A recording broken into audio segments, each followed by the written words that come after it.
Howdy, I'm Memphis, and we're back for episode 3. Our show is now so popular, I can't even count the number of viewers that we have.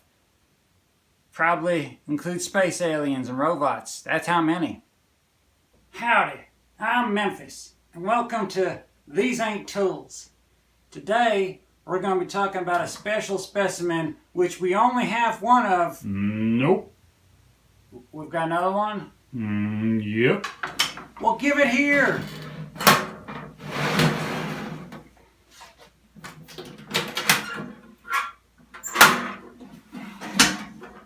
Good Lord, this thing looks like it was made by aliens. Now, these two items are most commonly referred to by rednecks as circular saws, but that is in fact just a redneck name. This right here is what's known as a seesaw and can be commonly found on playgrounds where children are at. This over here is found in the exact same area, usually right next to the seesaw. This is a circular saw. Circular saws are commonly used for making small children dyslexic, which makes these right here spiny cutters. Yeah. Now, spiny cutters are... Last episode you said you were going to talk about Sharpies. It's my show, Jerry! Spiny cutters bring us into a new area of toolage, which I like to call pets, because these tools have tails. Now, pets must be fed. They get very hungry. This right here is the eating part, the mouth. Yeah. Now, unfortunately, when these things are born, they're born a little ass backwards. So the mouth is on the bottom, but the bunghole's on top. So they eat, but the waste comes out right here. It's very messy. And unfortunately, no one has perfected diapers for these little beasts. Yeah. Spiny cutters are very useful, although not always accurate. They are a distant cousin to the angle cutters, not to be confused with angler fish, which are much more tasty. These are a bit tougher. You got to slow roast them. We're not talking about these today. Spiny cutters come in many colors and varieties, depending on your breeder. Now, quality breeders, are very hard to find these days, mostly because several of them have gators too, and the gators get extra hungry, and once, they get that taste for human flesh, well, that's why there's not a lot of spiny cutter breeders out there. That's all I'm saying. Now, this one here was bred on the Skill Farm. Yeah. What? That's a place. And this one right here was actually bred by a craftsman, which are a dying breed, believe it or not. The craftsman family used to be quite plentiful, but now it's down to just a couple of inbred cousins. Yeah. As you can tell, the craftsman family did not believe in colors, but they did believe in shiny, which I have to respect. Now, there are a few specific things that you should know about spiny cutters.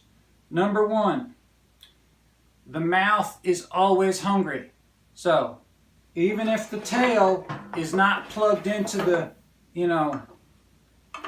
Angry Pixies port, do not put anything down there. No fingers, no toes, and especially no licking. You know I've got to say that. Yeah. Now, as you can tell, they both have hand grips here and hand grips here. And that is because when they start eating, spiny cutters can get a little wily.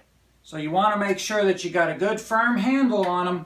Otherwise, they could turn on you. They could turn on you real quick. like a rabid Rottweiler. I'm telling you, you gotta be extra careful.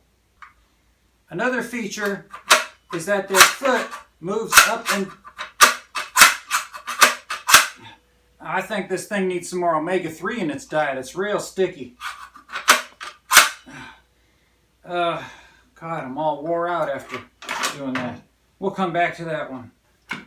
This is what is known as the lip. The lip keeps the mouth from, the teeth get dirty. You don't want dirty teeth. So you got to keep the lip, it's a nice smooth lip motion right there. That's what you want. You want it nice and smooth.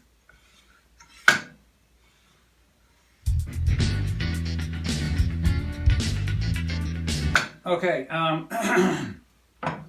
so in addition to going up and down, you can see right here we got a knobby that lets you go on an angle, which is why they're related to the angled spinny cutters.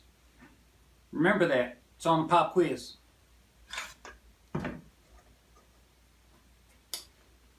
Now, spinny cutters come in different varieties. This aluminum model is highly coveted by rednecks everywhere because they like shiny things. This black and gray model, not so much. As we can see here, spinny cutters like to have their names attached in the same spot. Well, it's mostly the same spot. Well, this is on the right side of the handle, that's on the left side. Or is that left and right? Or maybe that's north and south. I can't really tell anymore. But the point is, obviously this was done by some dyslexic children. Yeah, one of these. I don't know which one.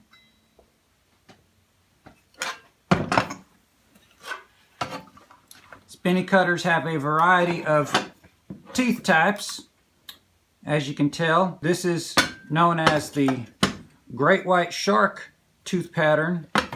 And this right here is known as the ocean wave pattern. So in conclusion, if you've got lots of wood and you don't mind cleaning up after them, spinny cutters are good to have around. And as always, if you have any questions, don't bother asking because they're probably stupid.